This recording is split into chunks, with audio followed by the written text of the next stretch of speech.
Sir काय झालं तुम्हाला नेमकं? मी आज 4 वाजता जनगणनेसाठी गेलो होतो. कुठं गेलो कुठं गेला होता? माळी गल्लीमध्ये गेलो होतो, मारुती मंदिराच्या पाठीमागे.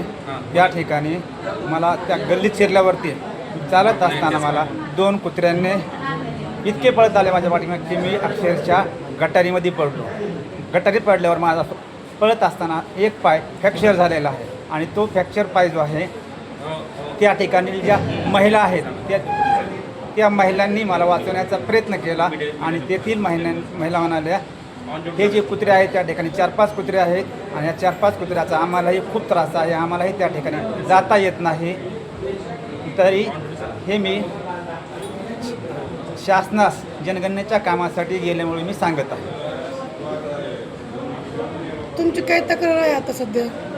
की कमीत कमी माझं तर आहेच आहे, परंतु दुसऱ्याही प्रंगणक जे आहेत ते ज्यावेळेस जनगणना घरगणना करण्यासाठी गेल्यावर त्यांनीही कुत्र्यापासून सावध राहावा, अन्यथा त्या कुत्र्यांचा बंदोबस्त करावा, एवढी माझी कळकळीची विनंती आहे. आता किती फ्रॅक्चर झालेलं तुम्हाला नेमकं? आता काय रिपोर्ट सांगतो? आता रिपोर्टमध्ये मला परंडा येथील शासकीय दवाखान्यामध्ये मला माझा पाय फ्रॅक्चर झाला आहे असं सांगितलेलं आहे. आता चालता वगैरे येतं का तुम्हाला? मला चालता येत नाही, माझा पाय हा थोडा वाकडा दिसत आहे.